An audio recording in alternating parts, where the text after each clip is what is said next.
Assalamualaikum warahmatullahi wabarakatuh. Kembali lagi di channel Radio Horor. Untuk kisah kali ini masih ada sebuah cerita yang ditulis oleh akun Twitternya @walensky10. Dan untuk kisah yang akan saya bawakan kali ini yaitu sebuah kisah yang berjudul 2 hari di rumah Ibu Suwarni. Dan sebelum kita lanjut ke ceritanya, tekan dulu tombol like video ini dan jangan lupa tekan juga tombol subscribe channel ini.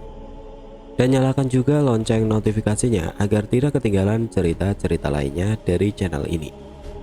Dan buat teman-teman yang pengen membaca langsung ceritanya, nanti silahkan saja kunjungi linknya yang nanti akan saya sertakan di kolom deskripsi. Dan seperti apa untuk kisah kali ini? Langsung saja kita masuk ke ceritanya.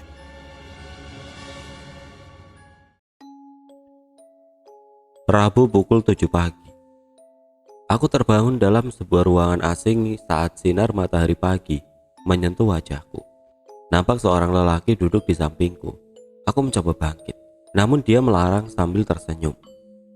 "Sudah mbak, gak usah bangun dulu, berbaring saja," ucapnya pelan. "Saya di mana pak?" "Mbak ada di rumah saya Pak Gatot, ketua RT di sini," sautnya menjelaskan. Lalu datang seorang wanita sambil membawa segelas teh hangat. "Nah, ini istri saya, Jumiarti," sambung Pak Gatot memperkenalkan. "Minum dulu mbak, biar segeran," ucap wanita itu kepadaku. Aku dibantunya duduk di atas ranjang. Teh hangat itu seolah mengembalikan tenagaku. "Maaf bu, kenapa saya bisa ada di sini?" tanyaku pelan setelah tenggorokanku yang tadi kering mulai terasa nyaman. "Mbak tadi malam kami temukan pingsan di rumah Ibu Suwarni. Sebelumnya ada tetangga yang melaporkan kalau mendengar suara jeritan dari rumah itu. Lalu dia lapor kemari," jawab Bu Jumiarti. "Betul mbak, saya dan beberapa warga langsung memeriksa. Di sana kami mendengar jeritan minta tolong dan suara pintu digedor dari dalam. Akhirnya pintu kami dobrak dan kami temukan mbak pingsan di sana," ucap Pak Gatot menambahkan. "Maaf, mbak ini siapa?" tanya Bu Jumiarti. "Saya Nuraini mbak, perawat baru Ibu Suwarni." "Lalu apa yang terjadi dengan mbak?" tanya Ibu Juwarti lagi. Aku tidak langsung menjawab. Rasa ngeri langsung menjalar dalam benakku. Teringat kembali semua peristiwa sejak pertama kali aku menginjakkan kaki di rumah misterius itu. 2 hari sebelumnya, Senin jam 10. "Permisi, assalamualaikum." Aku berteriak sambil mengetuk pintu pagar besi, namun tidak ada jawaban. Suasana rumah itu nampak sepi. Kembali kulihat alamat yang tertulis di selembar kertas yang kubawa. Bener kok ini rumahnya. Tapi belum sempat aku mengetuk lagi, terdengar suara pintu dibuka. Lalu muncul seseorang wanita tua berkebaya berdiri menggunakan tongkat. "Cari siapa?" tanya wanita itu di depan pintu. "Maaf bu, apa benar ini rumah Ibu Suwarni? Saya perawat baru," jawabku sopan. "Iya betul, ayo masuk, pagarnya gak dikunci," jawab wanita tua berambut putih itu. Lalu aku dipersilakan duduk di bangku teras yang terlihat kotor dan berdebu.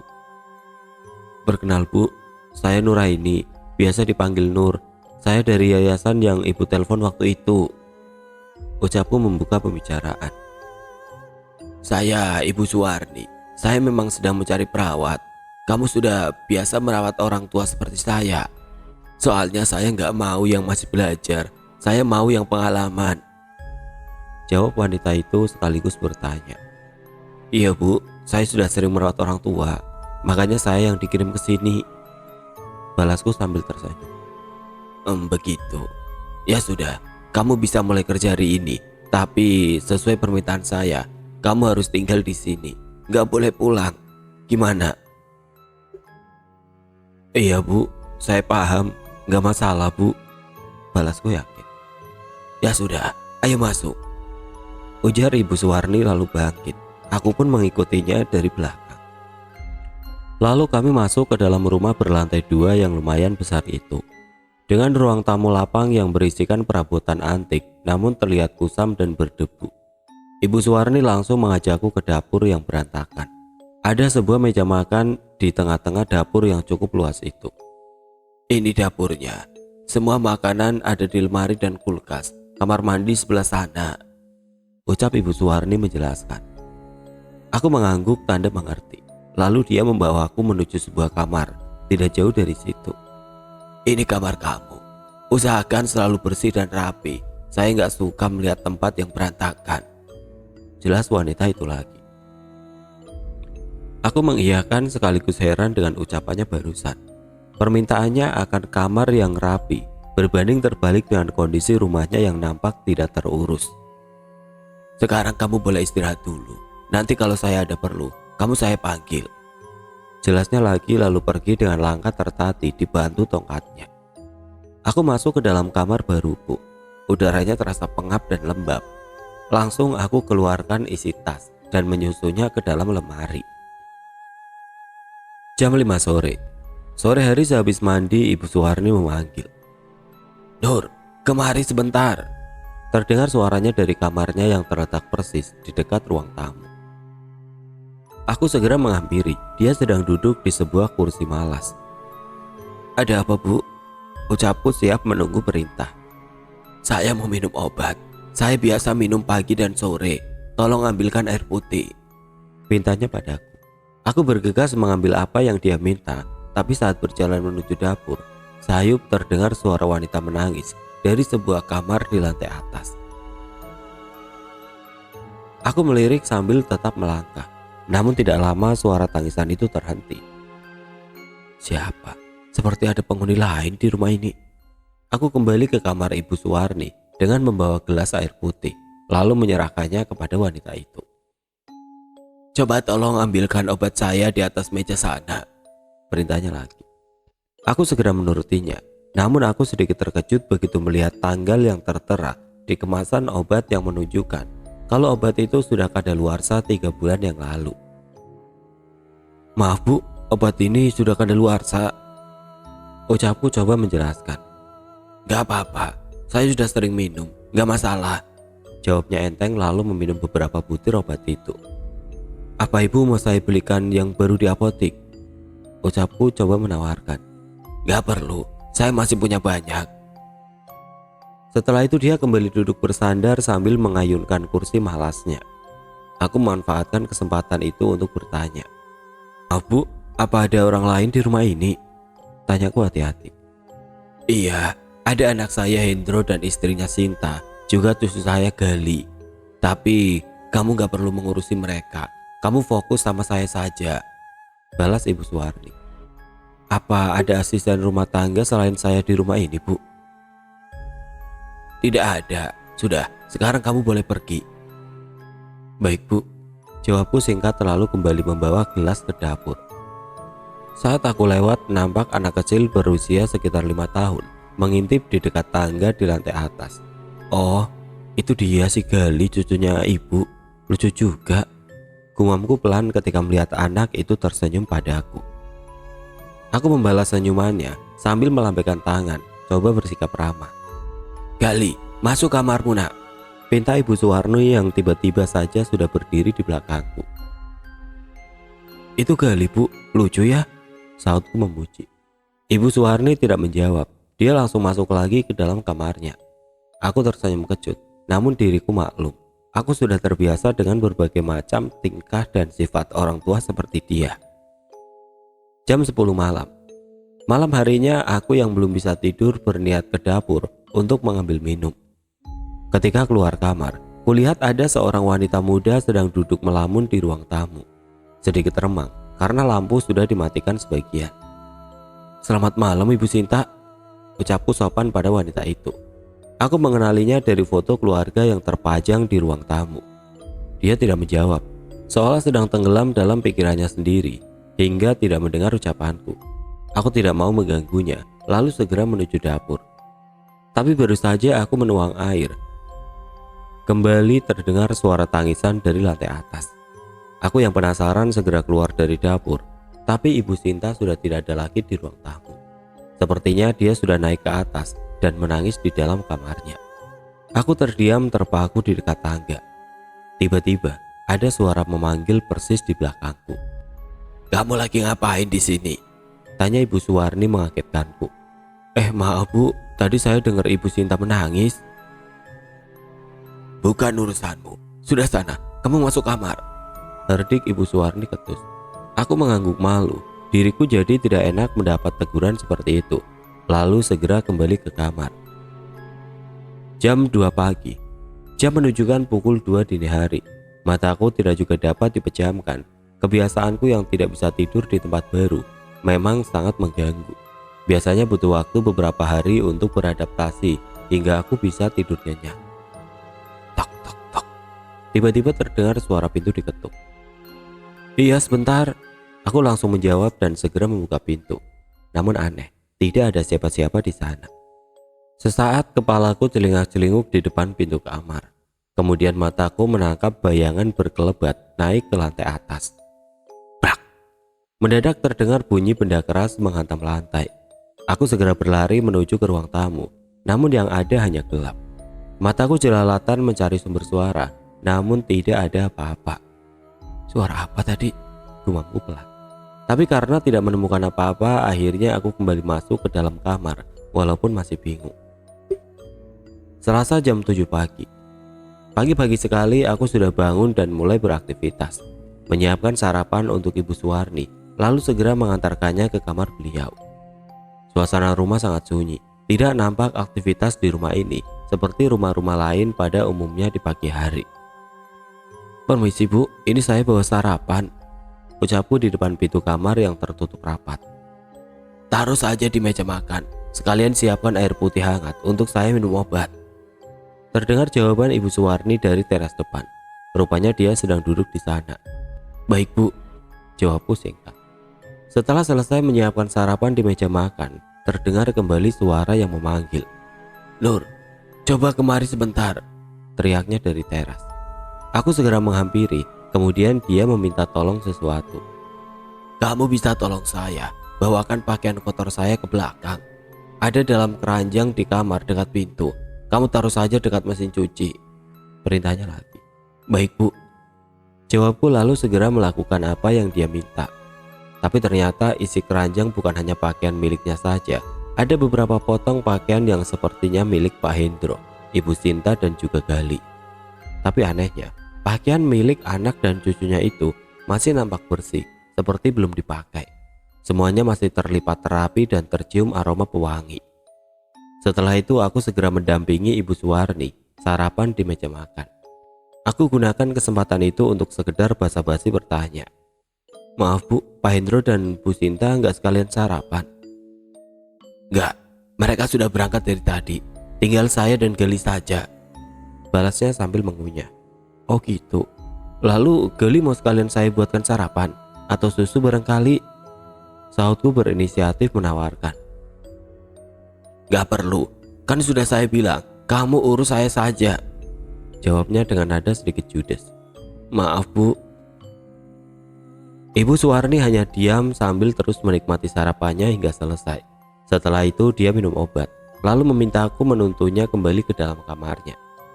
Saya mau tidur dulu, nanti bangunkan saya saat makan siang, perintahnya kembali. Aku mengangguk sambil tersenyum, lalu segera keluar dan kembali ke kamarku. Tapi baru beberapa saat saja, aku sudah merasa bosan. Akhirnya aku keluar kamar berniat untuk duduk-duduk di teras, menghirup udara pagi. Namun aku kecewa lantaran pintu rumahnya ternyata dikunci, dan nampaknya kuncinya disimpan Ibu Suwarni. Tapi aku maklum, mungkin itu untuk mencegah agar cucunya tidak keluar rumah tanpa sepengetahuannya. Lalu aku melirik ke lantai atas. Timbul niatku untuk menemui Gali, sekedar untuk menyapa. Syukur-syukur anak itu mau main denganku demi membunuh rasa bosan. Akhirnya aku naik ke lantai atas. Saat menaiki tangga, terasa debu yang tebal ketika tanganku menyentuh besi pegangan tangga. Timbul pertanyaan dalam hati, mengapa rumah sebesar ini tidak ada yang mengurus? Dari penampilannya, semestinya keluarga ini mampu menggaji seseorang asisten rumah tangga. Sesampainya di atas, aku sempat bingung, yang mana kamar Gali? Ada 3 kamar yang berjajar di sana, namun akhirnya aku mengenali kamar Gali dari stiker karakter kartun yang menempel di salah satu pintu kamar. Aku berniat untuk mengetuk pintu, tapi jadi ragu karena tidak terdengar suara apapun dari dalam kamar. Aku takut kalau anak itu masih tidur. Akhirnya aku urungkan niat dan ingin kembali saja ke kamarku, tapi baru saja aku berbalik. Tiba-tiba terdengar suara Ibu Suwarni menghardik lantang dari lantai bawah dekat anak tangga. "Nuraini, sedang apa kamu di sana?" Aku panik lalu segera turun dengan dada berdebar-debar karena gugup. Di bawah nampak Ibu Suwarni telah menunggu dengan wajah yang amat marah. "Lancang kamu, mau apa kamu naik-naik ke atas?" teriaknya persis di depan wajahku. "Maaf Bu, tadi saya cuma mau menyapa Gali," jawabku pelan sambil menunduk. "Jangan ganggu dia, mulai saat ini jangan sekali-kali lagi kamu naik ke lantai atas, paham?" balasnya keras. Aku mengangguk pelan lalu segera kembali ke kamarku, diiringi tatapan sinis Ibu Suwarni. Jam 12 siang. Tepat pukul 12 siang, aku segera keluar kamar untuk menyiapkan makan siang untuk Ibu Suwarni. Setelah semuanya siap, aku pergi ke kamarnya untuk membangunkan beliau. Tapi ketika aku sampai di depan pintu kamarnya, dari dalam sayup-sayup terdengar suara Ibu Suwarni seperti sedang berbicara dengan seseorang. "Gali, kamu jangan nakal ya, kamu harus nurut sama Eyang." Terdengar sepenggal pembicaraan wanita itu dari dalam. "Oh, ada Gali di dalam," gumamku sambil tersenyum. Akhirnya aku dapat kesempatan untuk bertemu langsung dengan anak itu yang sejak awal hanya kulihat sekilas saja. "Permisi Bu, makan siang sudah siap," ucapku pelan sambil mengetuk pintu. "Ya, siapkan saja di meja makan, sebentar lagi saya keluar," jawab wanita itu dari dalam. Aku sengaja menunggunya keluar di depan pintu kamar, sekalian berniat menyapa Gali ketika anak itu keluar nanti. Tidak lama pintu terbuka, nampak Ibu Suwarni yang sedikit gugup karena tidak mengira ada aku yang berdiri di situ. "Loh, kamu di sini toh?" ujarnya heran. "Iya Bu, saya sengaja nunggu, takutnya Ibu butuh saya turun ke meja makan," balasku memberi alasan sambil tetap tersenyum. Lalu kepalaku celingukan sambil melirik ke dalam kamar. Ibu Suwarni heran, lantas kembali bertanya, "Kenapa? Kamu cari apa?" "Gali mana Bu?" jawabku bingung setelah mengetahui kalau tidak ada siapa-siapa di sana. "Gali, jangan ngawur kamu, lawang saya dari tadi sendirian kok," sahutnya sedikit ketus. "Loh, bukannya dia tadi ada di dalam? Saya dengar tadi Ibu bicara dengan anak itu," jawabku membela diri. "Alah, ngayal kamu, salah dengar kali. Sudah, tuntun saya ke meja makan," balasnya memutus pembicaraan. Aku menurutinya tapi dengan hati yang penuh tanya. Jelas-jelas tadi aku dengar dia berbicara di dalam sana. Di meja makan situasi jadi canggung. Aku hanya diam melamun sambil memperhatikan wanita itu makan. "Kamu gak makan sekalian?" tanyanya padaku membuyarkan lamunan. Nanti saja Bu, setelah Ibu selesai." Dia mengangguk lalu kembali melanjutkan makannya. Akhirnya demi mencairkan suasana, aku coba kembali basa-basi bertanya, "Pak Hendro dan Bu Sinta biasa pulang jam berapa Bu?" tanyaku hati-hati. "Tidak tentu, tapi biasanya mereka pulang larut malam," jawabnya enteng sambil terus mengunyah. "Kalau Gali biasa bangun jam berapa Bu?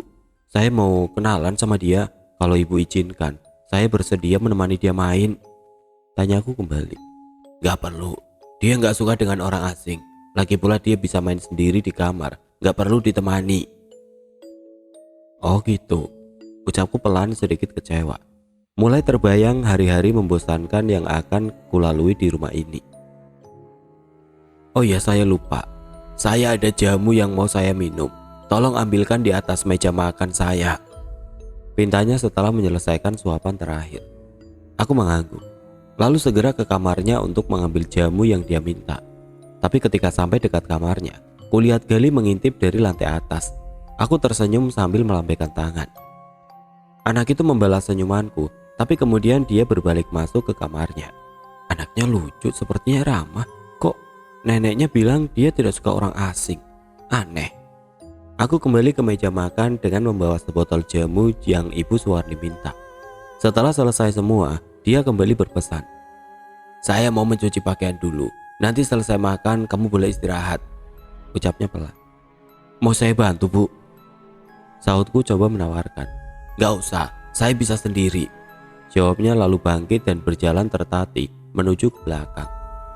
Aku lanjut dengan mengambil makan siang untuk diriku sendiri. Kemudian sambil makan, kulihat Ibu Suwarni mulai mencuci di belakang sana. Aneh, baju-baju milik anak dan cucunya yang masih rapi dan tidak terpakai tadi ikut dimasukkan ke dalam mesin cuci. Tapi nampaknya dia kurang suka kuperhatikan seperti itu. Lalu aku coba mengalihkan pandangan. Aku tidak mau dia marah lagi. Selesai makan dan membereskan semuanya, aku segera masuk ke kamar lagi. Jam 4:30 sore. Sampai sore aku hanya berdiam di dalam kamar. Hingga tiba waktunya untuk menyiapkan obat yang akan Ibu Suwarni minum sore ini. Aku datang dengan membawa segelas air putih hangat. Kamar Ibu Suwarni nampak terbuka. Kulihat dia sedang duduk melamun di kursi goyangnya. "Permisi Bu, sudah waktunya minum obat," ucapku sopan di depan pintu kamar. Dia mengangguk lalu menyuruhku masuk. Dia seperti habis menangis, terlihat dari matanya yang merah sembab. Aku sebenarnya ingin bertanya, namun aku takut dia marah karena aku lancang ingin tahu urusannya. Tapi tanpa diduga-duga, dia yang sejak kemarin ketus kini malah bertanya padaku dengan nada suara yang lembut. "Nur, kamu sudah punya anak?" Tanyanya dengan pandangan menerawang di atas kursi yang bergoyang pelan. "Sudah Bu, cuma satu, usianya sekitar 6 tahun. Lalu sekarang dia di mana? Kalau kamu kerja, dia sama siapa?" "Saya titipkan sama orang tua saya di kampung, soalnya suami saya sudah lama meninggal," jawabku lagi. "Mestinya kamu selalu ada di samping anakmu. Kamu tidak akan bisa membayangkan kalau sampai anakmu kenapa-napa. Jangan sampai nanti menyesal," sambungnya lirih. Aku terkejut. Sikapnya berbanding jauh dengan yang sudah dia tunjukkan sebelumnya. Ada sisi keibuan dari ucapannya barusan. "Iya Bu, tapi saya terpaksa demi menghidupi keluarga.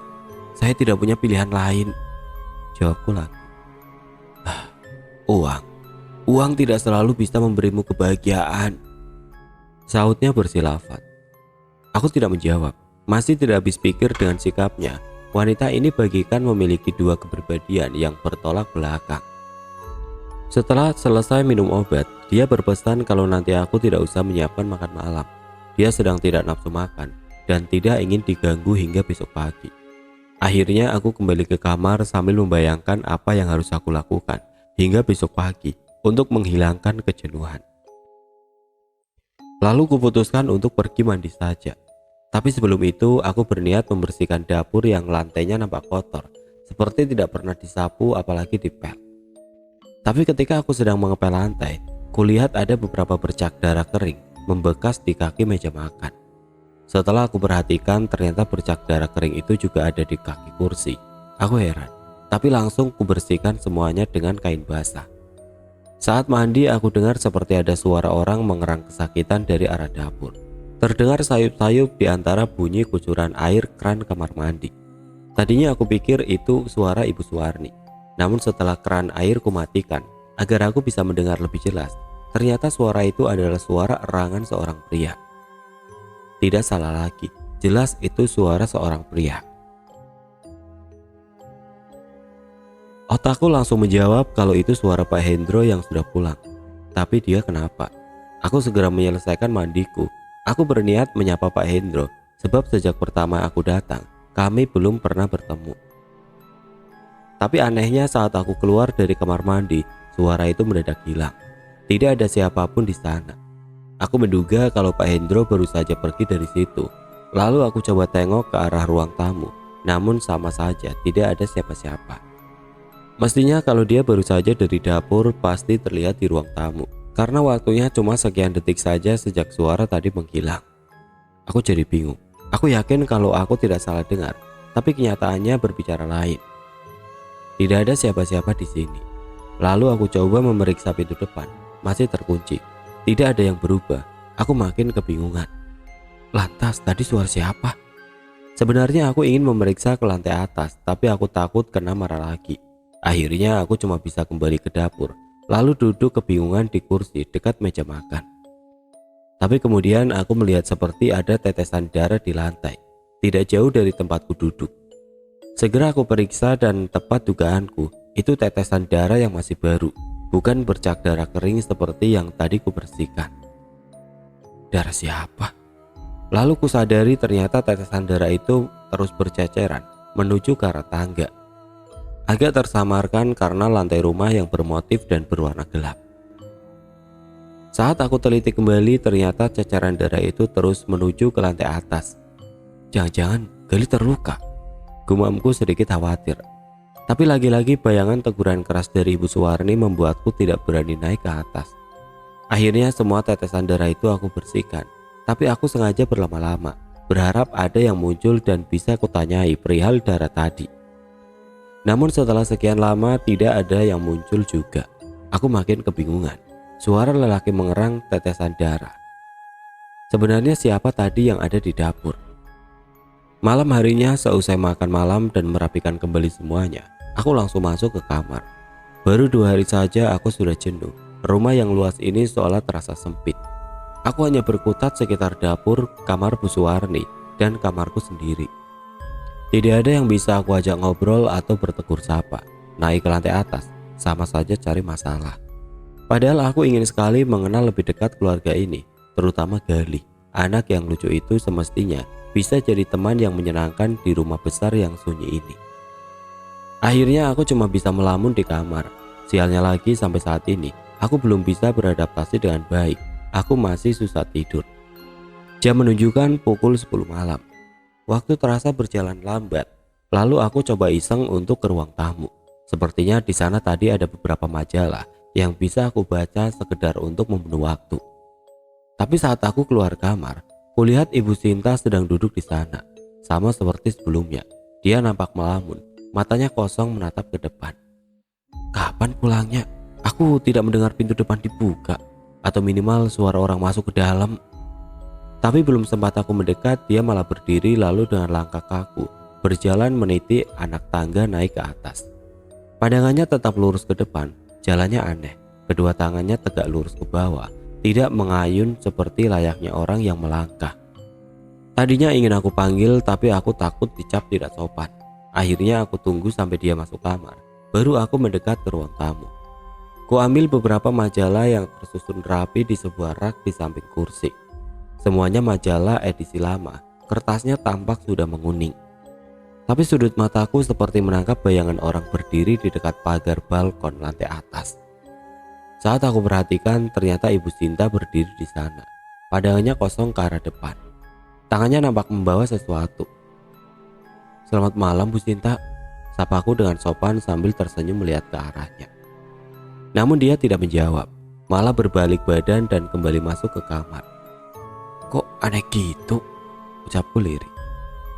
Tapi aku tidak mau terlalu memikirkannya. Aku melangkah kembali ke kamar, berbekal beberapa majalah yang sudah kupilih. Tapi baru saja di depan pintu kamar, kulihat Gali yang berlari cepat menaiki tangga. Loh, anak itu dari mana? Oh, mungkin dari kamar neneknya. Batinku coba mencari penjelasan yang masuk akal. Namun belum sempat aku membuka pintu, tiba-tiba terdengar suara benda yang jatuh terbanting ke lantai. Brak! Spontan aku menoleh dan langsung terperajat ketika melihat ke lantai. Gali jatuh. Anak itu terlentang di lantai dengan kepala bersimbah darah. Ya Allah! Aku berlari mendekatinya. Anak itu kelojotan, muntah darah, lalu diam tidak bergerak dengan mata mendelik. Gali! Ya Allah! Tolong! Teriakku histeris sambil mengguncang-guncang tubuh Gali yang diam tidak bergerak. Bu Suwarni, Bu Sinta, tolong, Gali jatuh. Jeritanku menggema seantero rumah, tapi tidak ada yang datang. Dengan panik ku gedor-gedor pintu kamar Ibu Suwarni sambil memanggil-manggil histeris. Bu, Ibu Suwarni, Bu. Namun tidak ada jawaban. Jangan-jangan dia tidak ada di dalam. Kemudian mataku melirik ke atas, lalu bergegas naik tangga sambil berlari berteriak. Bu Sinta, Bu, Gali jatuh Bu. Aku terus memanggil sampai di depan pintu kamarnya, lalu mengetuk-ngetuk dengan keras, tapi tidak ada respon.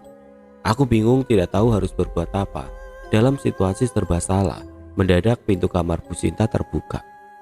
Ia lalu melangkah keluar kamar. Bu, Gali jatuh Bu. Aku teriak sambil menunjuk ke arah tubuh Gali yang tergeletak di bawah sana. Bu Sinta tidak menjawab. Dia malah melangkah pelan menuju balkon sambil membawa seutas tali tambang. Matanya menatap kosong ke depan. Bu Sinta, panggilku lagi. Tapi dia tetap tidak bersuara. Dia terus saja melangkah dan berhenti persis di depan pagar besi balkon, lalu melakukan sesuatu hal yang aneh. Dia mengikatkan ujung tambang ke lehernya dan ujung satunya lagi diikat ke balkon. "Bu, ibu mau apa?" tanyaku terheran-heran. Lalu terjadi sesuatu yang tidak terduga.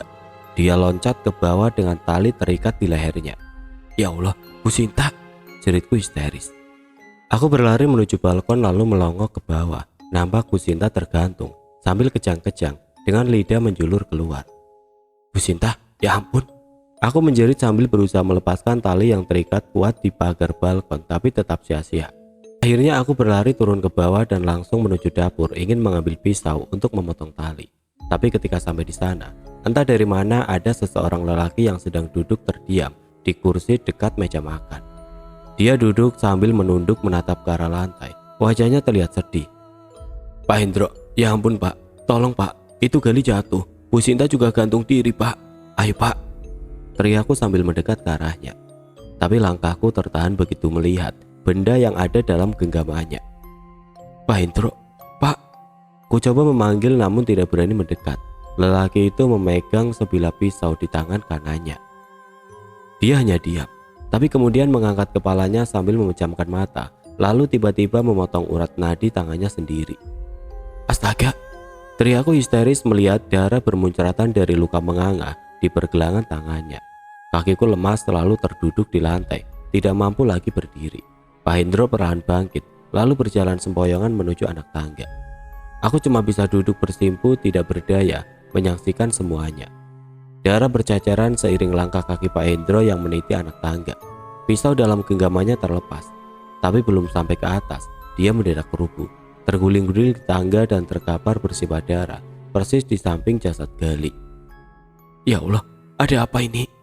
Ku coba kumpulkan tenaga lalu berusaha merangkak menuju pintu depan, berharap bisa keluar meminta pertolongan. Jantungku berdegup kencang saat lewat di samping jasad Gali dan Pak Hendro yang tergeletak di lantai bersimbah darah.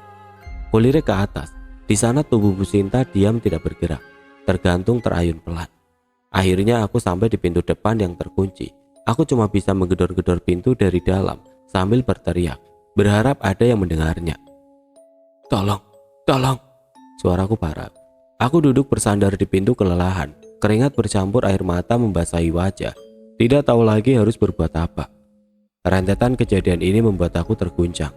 Aku hanya bisa menangis sambil menatap ke arah 3 jasad yang ada di depanku.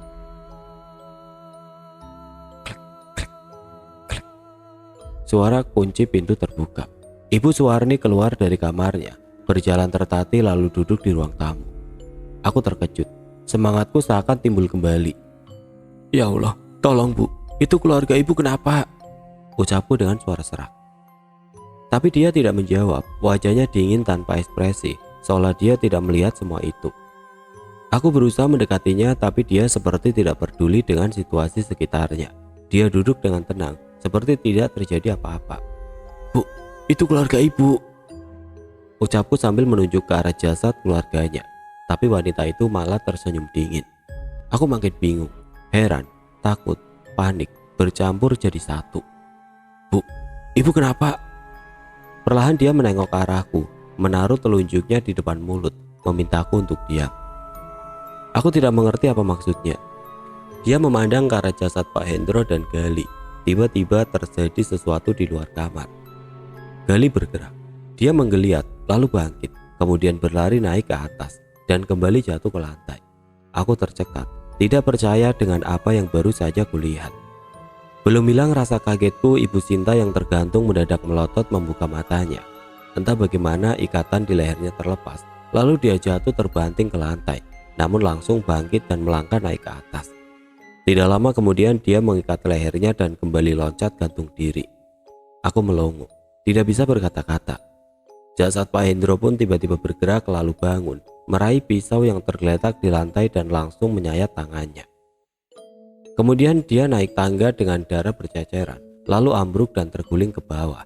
Ibu Suwarni melihat semua itu dengan tatapan yang dingin. Wajahnya datar, tapi kemudian dia bangkit, berjalan tertatih masuk ke dalam kamarnya, lalu mengunci pintu dari dalam. Aku tidak tahu lagi apakah ini nyata atau mimpi. Otakku buntu, pikiranku kacau. Aku hanya bisa bersandar lemas ke dinding saat semua kejadian mengerikan itu terulang kembali hingga beberapa kali. Kepalaku pusing, dadaku sesak, perutku mual karena melihat darah yang begitu banyak. Pandanganku memudar, akhirnya aku rubuh tergeletak di lantai. Namun sayup-sayup masih aku dengar suara orang memanggil-manggil dari luar rumah. Samar-samar kulihat pintu didobrak. Masuk beberapa orang langsung mendekatiku, lalu gelap. Begitu Pak, Bu, semua kejadian sampai akhirnya saya diselamatkan dan dibawa ke sini, ucapku menutup cerita. Pak Gatot dan Bu Jumiarti cuma terdiam mendengar semua penuturanku. Keduanya saling pandang, mereka nampak kebingungan. Maaf Mbak yakin gak salah lihat? Tanya Pak Gatot serius. Saya yakin Pak, tadi malam saya lihat Gali jatuh, Ibu Sinta dan Pak Hendro bunuh diri. Tapi yang saya tidak mengerti, semua kejadian itu terus berulang sampai berkali-kali, jawabku lagi. Pak Gatot menghela nafas panjang, lalu dia berdiri, berjalan pelan mondar-mandir sambil menunduk dan menggelengkan kepala. Aku heran melihat sikapnya. Dia seperti mencemaskan sesuatu, seolah ada yang tidak beres. Akhirnya dia kembali duduk, lalu mulai berbicara lagi. Jadi begini Mbak, sebelumnya saya mohon Mbak tenang, jangan punya pikiran yang aneh-aneh, ucapnya serius. Memangnya ada apa Pak? Tanyaku heran sampai mengernyitkan dahi. Rumah itu dulunya memang ditinggali oleh Ibu Suwarni beserta anak dan cucunya. Sampai akhirnya terjadi peristiwa tragis beberapa bulan yang lalu. Gali tewas karena jatuh dari lantai atas, jelas Pak Gatot. Astaga, beberapa bulan yang lalu. Aku kaget sampai terhentak dari dudukku, lalu memandang ke arah Ibu Jumiarti seolah ingin diyakinkan. Wanita itu balas dengan anggukan. Keluarga itu sangat terpukul, terutama Ibu Sinta. Setelah Gali tewas, dia tidak pernah lagi mau bicara, hingga akhirnya beberapa hari kemudian nekat gantung diri, sambung Pak Gatot lagi. Ya Allah, ini beneran Pak, tapi tadi malam kan.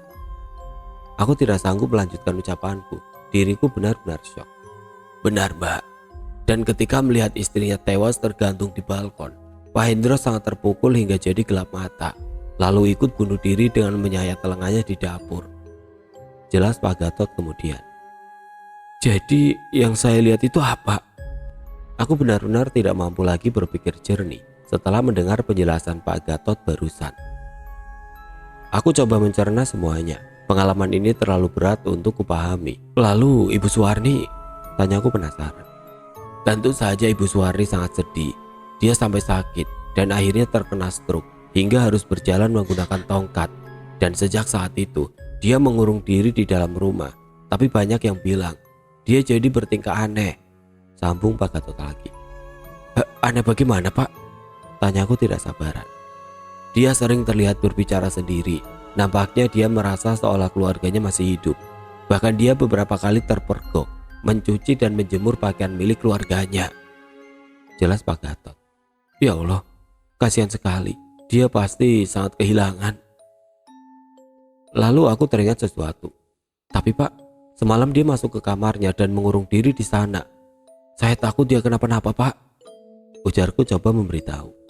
Maaf Mbak, Ibu Suwarni sudah nggak ada. Bersamaan dengan ditemukannya Mbak semalam, Ibu Suwarni juga kami temukan tewas overdosis minum obat kadaluarsa di dalam kamarnya, saut Pak Gatot lagi. Innalillahi. Rencananya hari ini juga dia akan dimakamkan, tapi bukan di sini. Jenazahnya akan dibawa oleh kerabatnya untuk dimakamkan di kampung halamannya, Pak Gatot menambahkan. Aku tertegun. Semua peristiwa ini membuat jiwaku terguncang. Akan butuh waktu lama bagiku untuk bisa melupakan semuanya. Akhirnya aku diantar pulang oleh Pak Gatot. Setelah sebelumnya didampingi untuk mengambil barang-barangku yang masih tertinggal di rumah Ibu Suwarni. Aku sempat memandangi rumah itu dari kejauhan. Tempat yang telah memberiku pengalaman mengerikan yang akan sulit kulupakan. Beberapa minggu kemudian, jam 8 malam, nampak seorang wanita muda berdiri di depan pagar sebuah rumah besar yang kotor tidak terawat. Dia seperti kebingungan, lalu berteriak-teriak memanggil-manggil dari sana. Permisi, selamat malam. Kemudian terdengar langkah kaki dari dalam rumah, lalu membuka pintu.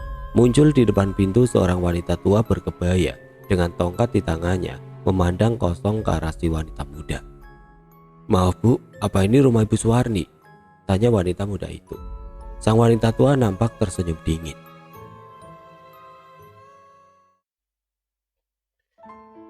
Oke teman-teman, sekian untuk kisah kali ini. Bagaimana menurut kalian tentang kisah ini? Tulis komentar kalian di kolom komentar. Dan semoga apa yang sudah saya bagikan dalam kisah ini dapat dijadikan pembelajaran untuk kita semua. Dan buat teman-teman yang baru bergabung, jangan lupa untuk like, komen, share, serta subscribe channel ini.